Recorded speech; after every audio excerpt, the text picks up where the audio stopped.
El estudio de hermenéutica por Armando Alanís, lección 27.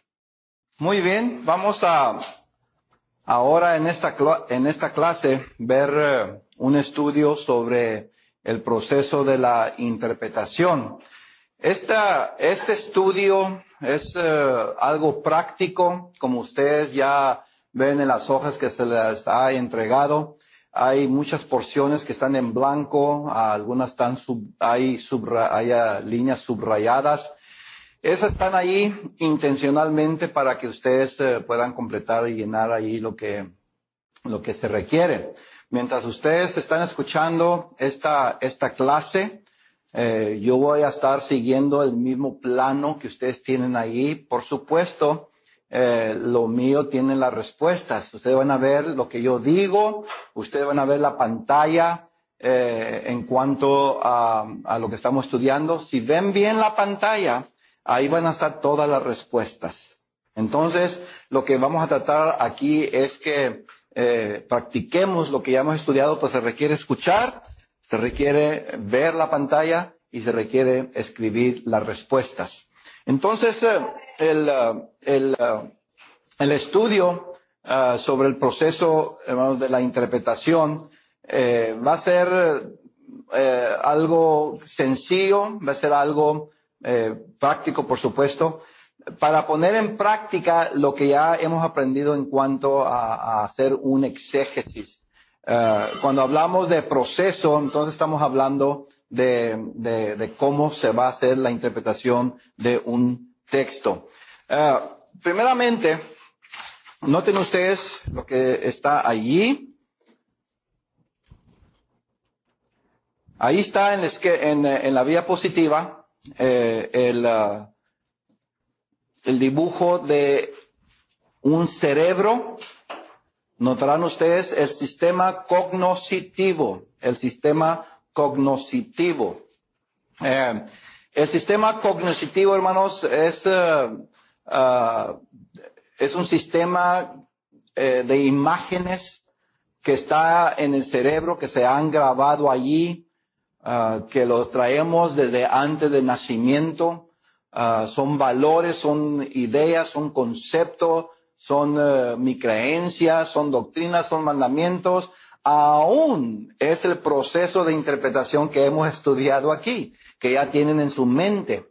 Entonces lo que vamos a hacer en esta clase es extraer lo que ya tienen en su mente sobre este estudio y los principios y las técnicas, y vamos a tratar de dar interpretación a ciertos textos. Como ven ustedes, hermanos, esos cuadritos ahí en el cerebro representan ciertas creencias o ciertas ideas que tengo en mi mente, como la Biblia es inerrante, ese hermano o esa hermana me cae mal, abuso sexual, imágenes de eso, la manzana es roja. Estas son nomás 4 imágenes que están grabadas en el cerebro, para darles a ustedes una idea que realmente esto es nomás 4 de millones y millones y millones y millones de imágenes. Entonces imagínense ustedes, dentro de esas millones y millones de imágenes, de ideas, conceptos, mandamientos, doctrinas, enseñanzas, todo lo tengo aquí. Y todo eso se utiliza para interpretar las cosas. Yo veo algo, yo estudio algo, yo leo algo. Todo ese sistema viene a usarse para dar cierto significado a lo que nosotros vemos, a lo que nosotros observamos, y le damos una interpretación. Entonces la estructura cognoscitiva es compuesta de todas estas cosas y todo está relacionado con el saber. Los genes están predispuestos a ciertas tendencias, conductas, ideas, y son influidos por el ambiente físico, la familia, los aspectos de lo social, y aún, ¿verdad?, aquellas cosas relacionadas con lo divino. Ahora, ¿qué quiere decir esto? Quiere decir que nosotros, ¿verdad?, aquí en el cerebro y en todo cuerpo, en todo el cuerpo, hermanos, ya la función como de la célula, porque es en la célula. Es en la célula donde viene a criarse de las cromosomas, ¿verdad? El DNA o ADN, donde vienen todas las características de los genes. Entonces los genes ahí están listos. Cuando una célula dice, necesito que se haga eso, entonces biológicamente, a nivel biológico, la célula manda un mensaje al gene y el gene dice, ok, estoy listo. Entonces, esa interrelación entre los genes y la célula comienzan a trabajar. Sea en cualquier asunto de la experiencia humana, cualquier asunto de la experiencia humana, las células y los genes están ¿qué? Trabajando para darnos a nosotros ciertas respuestas. Sea, si tengo mucha calor, entonces el ambiente en este momento está caluroso aquí. Este ambiente entre la célula y el gene se ponen en contacto y me mandan un mensaje a mi cerebro, ¿tienes calor? Tan simple así, pero así trabaja. Los genes están predispuestos a ciertas acciones, dependiendo del ambiente. Ahora, si yo leo las escrituras, si yo estoy leyendo las escrituras, eso también pasa por un proceso genético biológico. Nomás quiero que vean, hermanos, cómo trabaja esto de la interpretación. Comienza a nivel del ambiente, genético, biológico, y luego ya lo de la percepción, entendimiento, conocimiento, y luego interpretación. Les di algo ahí bastante rápido, pero noten ustedes enseguida el siguiente esquema. Ahí ven el sistema neurológico. Las ideas, las imágenes se encuentran en diferentes partes del cerebro. Hay lo que llaman transmisores de neuronas. Esos transmisores de neuronas son los que llevan los mensajes a diferentes partes del cuerpo. Las neuronas pueden llevar mensaje al cuerpo que está muy caluroso o está muy frío.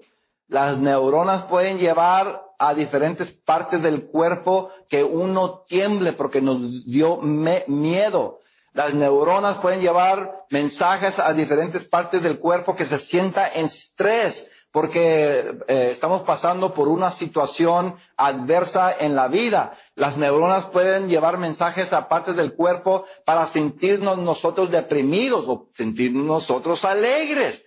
Hay neuronas que mandan mensajes para que haya hormonas de felicidad, ya hablando a términos ya de laico, vamos a decir. Hay neuronas que mandan mensajes para que se produzcan hormonas de felicidad o hormonas de tristeza. No le voy a dar los nombres científicos, pero así trabaja, hermanos. Cuando uno interpreta la palabra de Dios es lo mismo. Se mandan neuronas para percibir, dar entendimiento, definir lo que estamos leyendo o lo que estamos estudiando. Ahora, noten enseguida, ahí ven el esquema. Ahí está el proceso cíclico de la interpretación. Hay el intérprete, ese serían ustedes, sería yo. ¿Qué es lo que vemos? Tenemos nosotros, hermanos, suposiciones, tenemos preconceptos, como dije, desde mucho tiempo en la vida. Estos pueden ayudar o pueden interferir en la interpretación bíblica. Noten ustedes que hay un texto bíblico, ¿verdad? Ya hablamos del contexto, ya entendemos perfectamente el contexto inmediato, etcétera, etcétera. Pero ahí está el texto bíblico. Vemos el contexto, vemos lo inmediato y lo que viene antes o después. Pero como yo veo ese texto y ese contexto, está influido ¿por qué? Por mis presuposiciones y por mis preconceptos. Entonces, cuando voy a darle una interpretación, lo que acontece que viene a ser influida por eso que traigo ahí en la mente. Si yo soy influido entonces por lo que está en la mente, de que traigo por mucho tiempo, ¿qué es lo que tengo que hacer en este caso para que llegue yo a una buena interpretación? Aquí el intérprete es el que estudia, sería nosotros, el que escudriña la Biblia para deducir si algo es verdad. Presuposiciones. La Biblia es inerrante, es una presuposición. La Biblia es inerrante. Preconceptos, ideas que ya se han formado en la mente sobre el texto bíblico. Y luego tenemos, hermanos, el contexto. Es el ambiente físico, psicológico y espiritual del emisor y el receptor. Entonces lo que estamos viendo aquí, que realmente el contexto no es solamente ¿qué? No solamente es bíblico, pero incluye también ¿qué?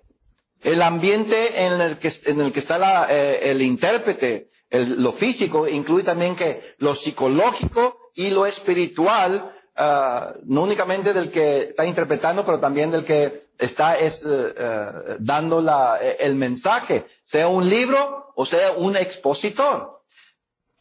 La interpretación viene a ser la conclusión cognoscitiva que se ha aceptado del texto bíblico. Les he dado aquí solamente ¿qué? Definiciones. Estamos viendo los elementos principales para una buena interpretación va a estar en las presuposiciones, preconceptos del intérprete y cómo va a usar los principios bíblicos para dar una interpretación. Si estoy bien enojado, si mi ambiente, el contexto en que yo quiero interpretar un texto bíblico, estoy bien enojado, ¿va a interferir eso en mi interpretación? Sí. Por eso el que interpreta, el que predica, el que enseña la palabra de Dios tiene que ser una persona que espiritual, con una predisposición una predisposición positiva, porque si no, no vamos a poder interpretar. Si yo estoy interpretando la palabra de Dios, tengo aquí mi conocimiento bíblico de interpretación, ¿verdad? Que hemos estudiado. Pero si si hay hielo aquí adentro de esta aula, ¿no va a interferir eso? Claro que sí, va a interferir, hermanos. Así es el cuerpo, así es el cerebro. Bueno, hay cosas frías y hay cosas calientes psicológicas, hay cosas frías y calientes emocionalmente hablando en el cerebro que también influyen en lo mismo. Por eso cuando interpretamos, no únicamente tenemos que tener conocimiento de técnicas, de métodos, de sistemas, procesos de interpretación, pero tenemos que tener ¿qué? Tenemos que tener, a lo menos estar consciente, tener una conciencia que hay otros factores que van a influir en la interpretación. Ya conocemos técnicas, pero estar consciente, hermanos, que hay otros factores. Ok, vamos a ver, hermanos, a lo más básico. 3 factores necesarios para la interpretación según lo que vemos en Hechos capítulos 17 versículo 11. Este es el caso, hermanos, cuando Pablo estuvo en Berea. Allí en este texto se enfatizan estos 3 factores que son necesarios para una buena interpretación. El sistema de interpretación que hemos estudiado aquí, hermanos, es útil para mejorar potencialmente el aprendizaje sobre las verdades bíblicas, pero otra vez, son nomás ¿qué? Son bases. Se tiene que estudiar mucho más de lo que se ha hecho aquí. Pero solicitud, había disposición, indagación, vemos ahí en este texto, escudriñando las escrituras para ver si se había dicho esto. Verificación, ver si estas cosas eran así.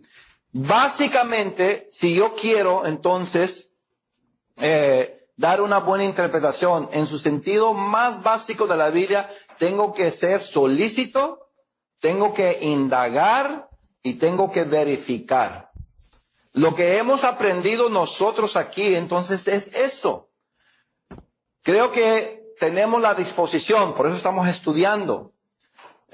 Ojalá que no estemos estudiando únicamente para graduarnos y después de graduación estamos en la obra del Señor y ya no vamos a aplicar los principios de hermenéutica. Espero que no sea así.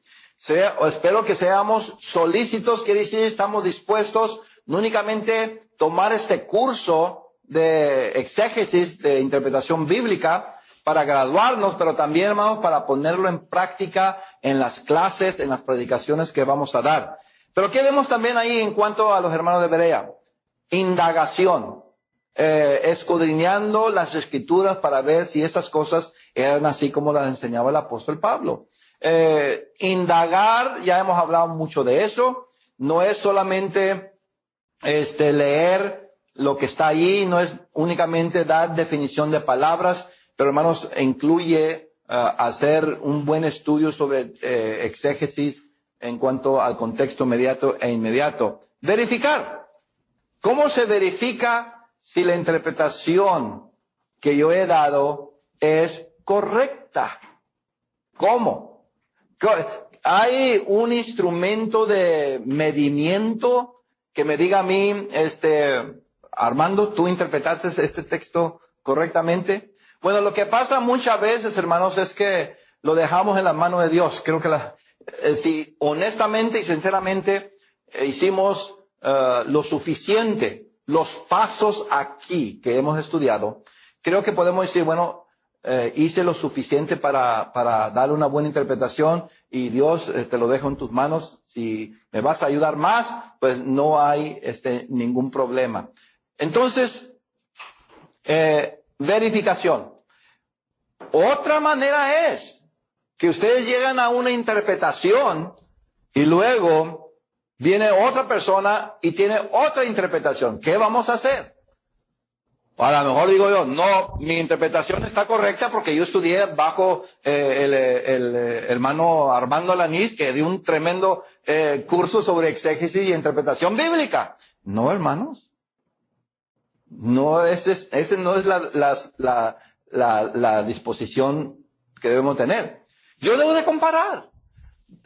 Quiero saber cómo llegaste tú a esa interpretación. ¿Cómo llegaste a esa interpretación?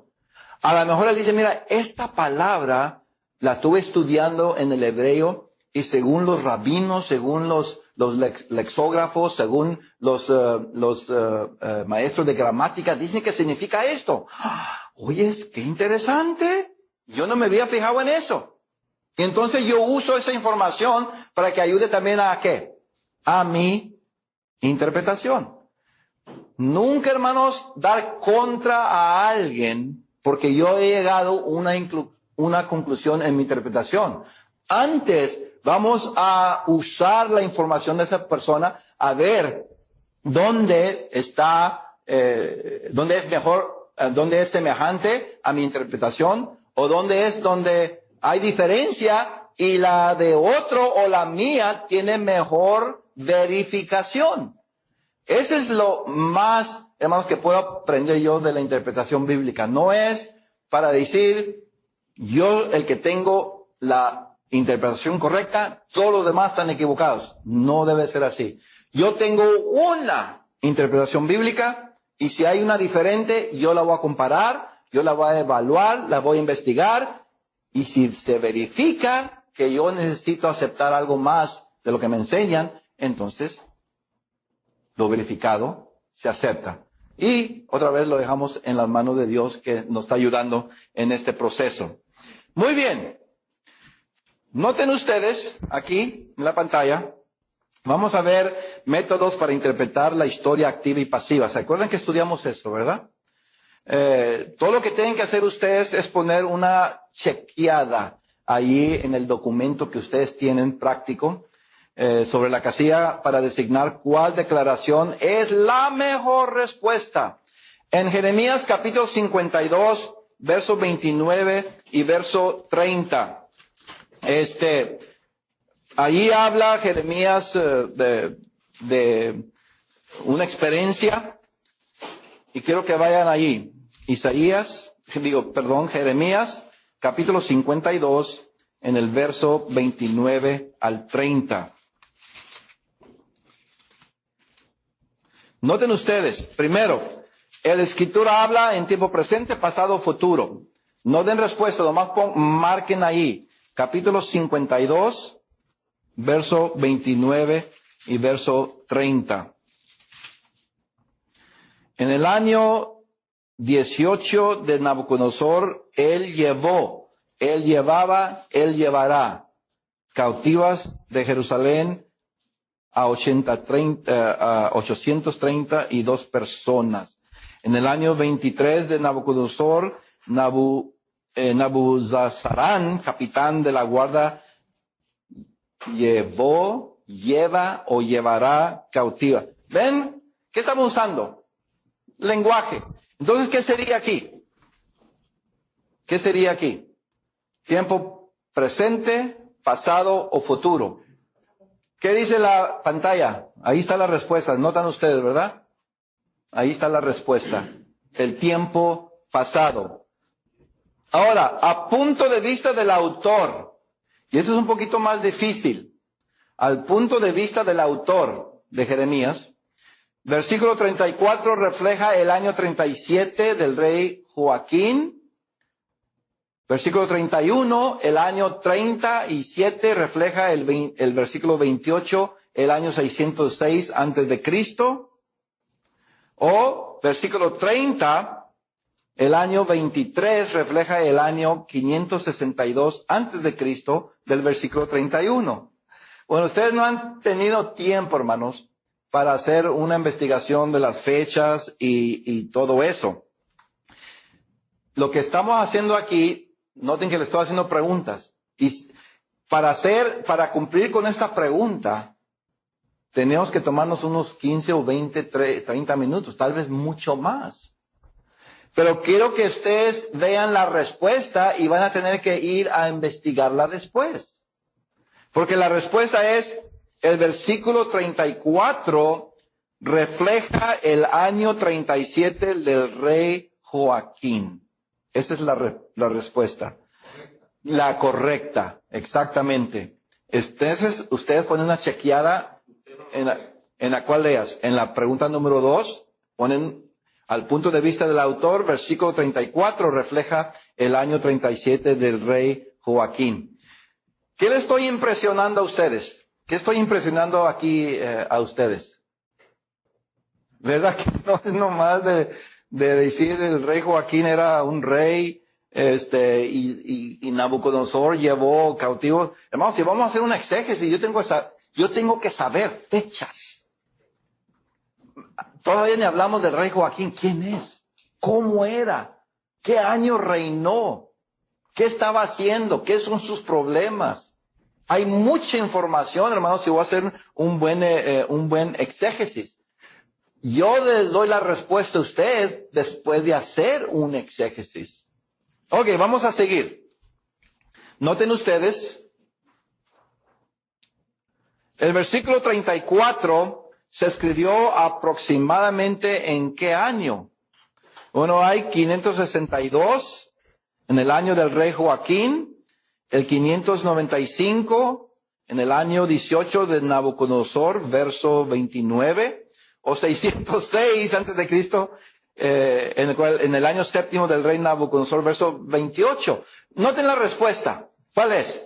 566 antes de Cristo, 62 antes de Cristo, el cual es el año 37 del rey Joaquín. ¿Cómo llegué a esa conclusión? Tengo que hacer un estudio de ¿qué? Del reinado de Joaquín.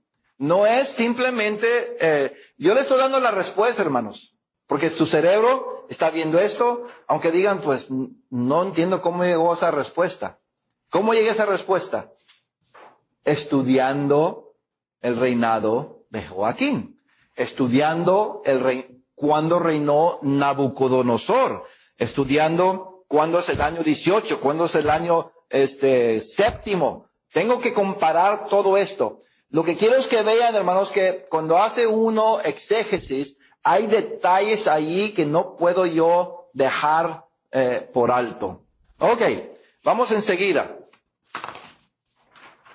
Noten ustedes la siguiente pantalla ahí.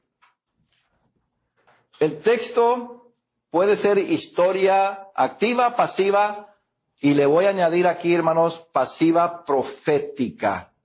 Pasiva profética. Todavía ahí, Isaías 52, Jeremías 52, versos 29 y 30. Esto puede ser historia activa, pasiva o profética. Sabemos que historia activa es que el escritor que está escribiendo el verso 29, 30, 31, 32, 33, está viviendo, ¿verdad? Está viviendo esta historia. ¿Quién es el escritor? Jeremías. Cuando él escribe esto, él está viviendo esa historia, él vio a Nabucodonosor, él conoce al rey Joaquín. Si eso es verdad, es historia activa. Si Jeremías, el escritor, vivió en el pasado, como 500 años antes de lo que se dice allí, sería ¿qué? Historia profética, ¿verdad? Pero si el escritor no escribió nada de eso, él no estaba allí cuando vino Nabucodonosor, ¿qué tipo de historia sería? Pasiva. Pero el escritor estaba allí. Él experimentó todo lo que escribe. Por lo tanto, viene a ser ¿qué?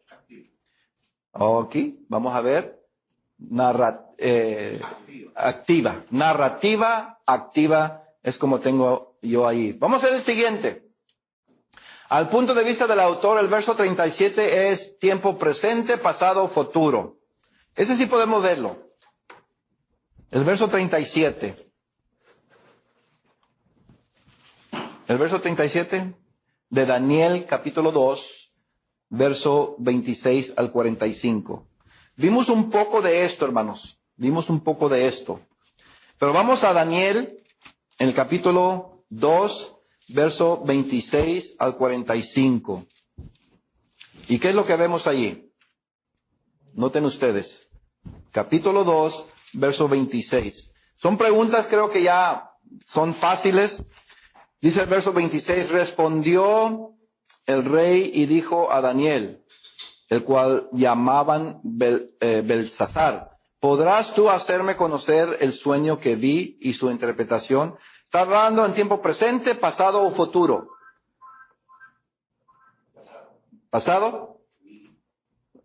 Respondió el rey y dijo a Daniel, el cual llamaban Belsasar, ¿podrás tú hacerme? Noten la pregunta. ¿Podrás tú hacerme conocer? ¿Pudiste tú hacerme conocer? ¿Podrás tú hacerme conocer el sueño que vi? Es algo, cuando está hablando Daniel aquí, está hablando en ese tiempo, está hablando del futuro, o está hablando del pasado. Está hablando a ese tiempo, está dando una narrativa de qué, hermanos? Presente, pero ahora, la respuesta, por supuesto, como ven ustedes ahí, es que el tiempo presente. El tiempo presente. Pero miren, vamos a ver algo todavía interesante de este texto. Cuando Daniel dice esto, cuando Daniel dice esto, su experiencia personal, directa, contacto ahí con Nabucodonosor, y cuando lo escribe, son dos cosas. O está Daniel hablando y escribiendo a la misma vez que está hablando con Nabucodonosor. No, hermanos, él escribe esto después. Entonces, lo que escribe, al tiempo que está escribiendo la narrativa, se está refiriendo ¿a qué? A esa experiencia en el pasado. Pero cuando comienza a describir la experiencia, lo usa como si estuviera en el presente. Y ese es el punto aquí. La Biblia, hermanos, está lleno de ese tipo de narrativas. Escribir, hablar del pasado y definir lo que está esa experiencia como en el presente. No es nada raro, pero muchas veces nosotros pasamos por alto. Noten ustedes ahora la siguiente. El verso 38, a punto de vista del autor, el versículo 38. Nabucodonosor señala que Nabucodonosor será cabeza de oro, reino de Babilonia. Señala que Nabucodonosor era la cabeza de oro, reino de Babilonia. Señala que Nabucodonosor es la cabeza de oro, reino de Babilonia. ¿Qué es la pregunta?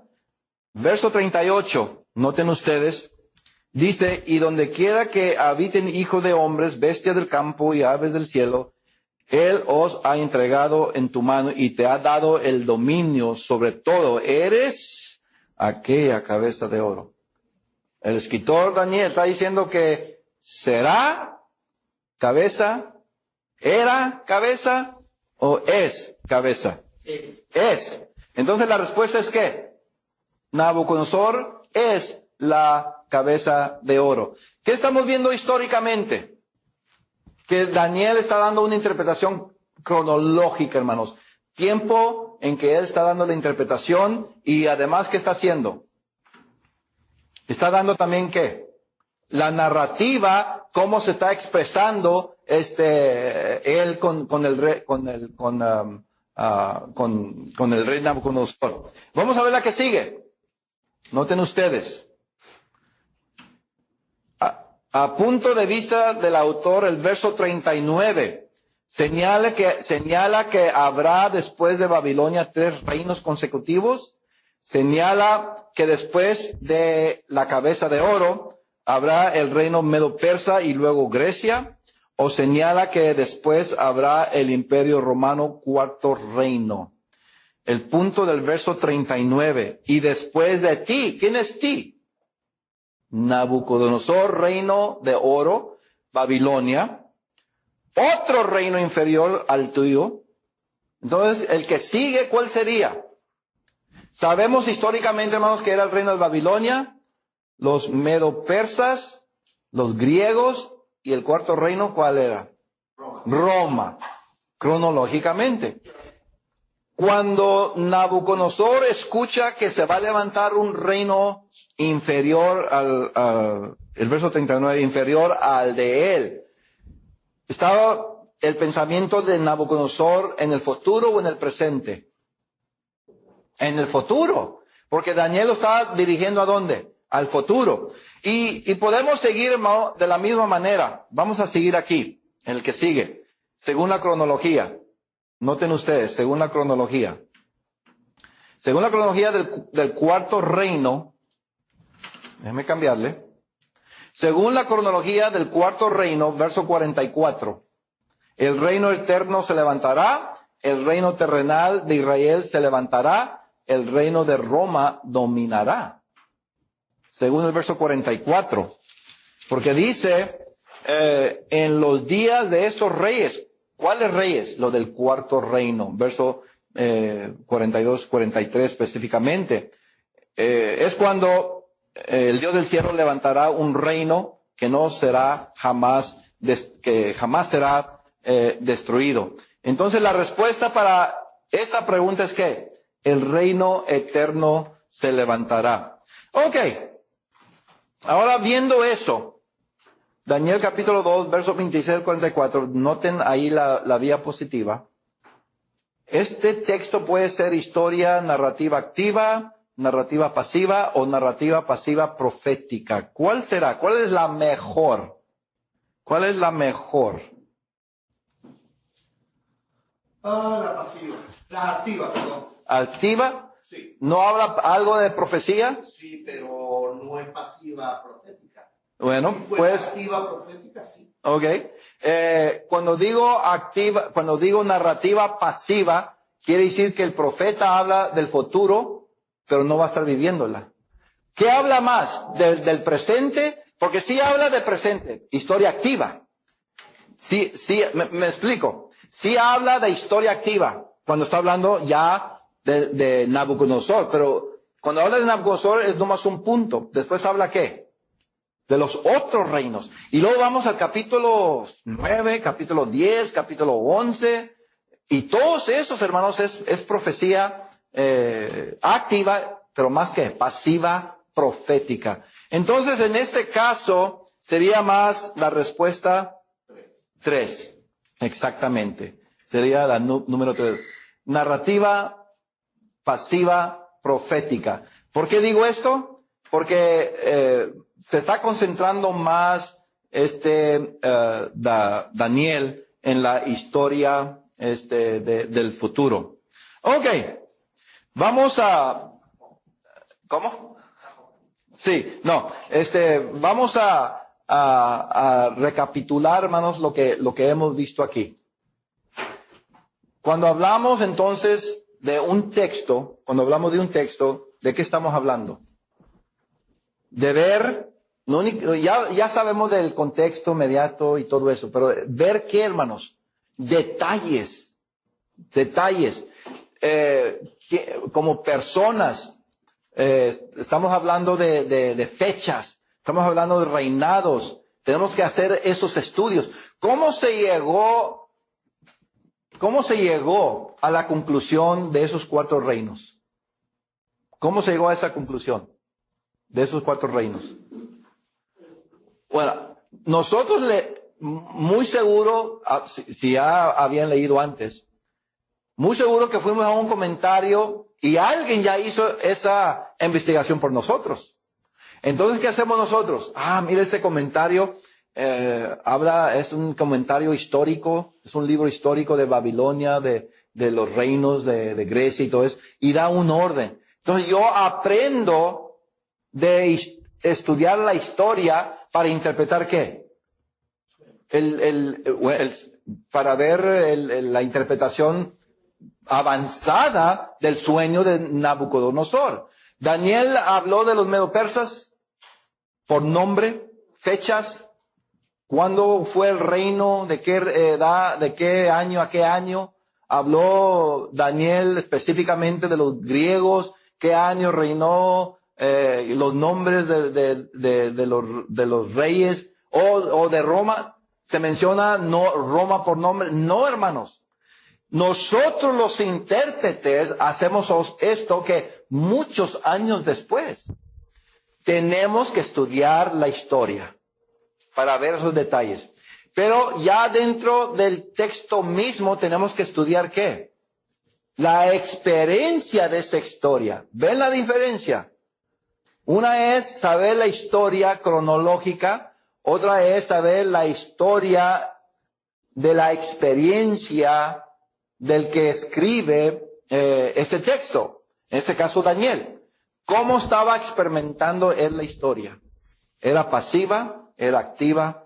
¿O era profética? A veces puede ser una narrativa activa, pasiva, profética, que quedaría muy bien en este caso, porque si Daniel habla ¿qué? De historia activa, y luego habla de historia pasiva que él no va a experimentar, pero sabe por la ayuda de Dios proféticamente que va a acontecer eso. Todo esto ya hemos estudiado. Nomás quiero que lo vean un poquito más detallado aquí en las Escrituras. Entonces, en la siguiente clase vamos a seguir, hermanos, viendo otros textos y otros ejemplos en cuanto al lenguaje figurado. Vamos a entrar más en las parábolas y en la tipología y algunos términos en cuanto a tiempo, en cuanto al concepto de hora, al concepto de día o días, para entender también cómo interpretar textos que están relacionados con ello. Lo más importante a este punto es que contexto, cómo trabaja el cerebro. Estamos viendo que un texto, estamos viendo un texto aquí, y yo lo llevé a qué. El verso 36, ¿de qué habla? Me fui adelante. El verso anterior, ¿de qué habla? ¿Qué quiero que veamos nosotros? Que comenzamos nosotros a usar, ¿verdad? Esas técnicas, esos métodos para poder dar una buena interpretación. Pero si solamente leo el texto sin estudiar la historia cronológica, sin hacer una evaluación de la experiencia histórica del escritor, no va a poder dar una buena interpretación. ¿Qué les parece? ¿Difícil? Imagínense ustedes hacer eso en cada clase. Imagínense ustedes hacer eso en cada sermón. ¿Qué van a decir ustedes? No, la clase es buena. Lo que voy a hacer aquí es tomar que me dé Armando un 70, o me pase por gracia, me voy a graduar y ya cumplí. Espero que no, hermanos. Espero que no. Creo que si vamos a ser buenos exégetas, tenemos que usar esos principios. Para honrar y glorificar a Dios. Pero más, hermanos, aquellos que están escuchándonos merecen lo mejor nuestro. Ojalá eso se quede en la mente de ustedes.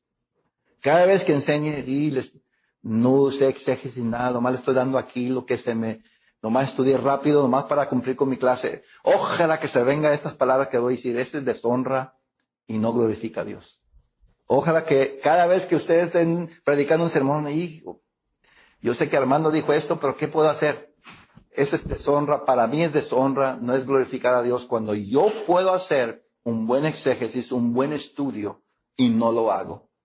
Creo que la palabra de Dios demanda, hermanos, que tracemos bien la palabra de Dios, indagar, escudriñar. El Señor quiere que demos lo mejor de lo que estudiamos, pero no da lo mejor de lo que enseñamos, porque no hice un buen exégesis. Es, para mí, falta de respeto a Dios. Quiero dejarlo bien claro. Por eso es este curso, hermano. No es más para crédito. Es para que honremos y glorifiquemos a Dios. En la siguiente clase seguiremos entonces con este proceso de interpretación.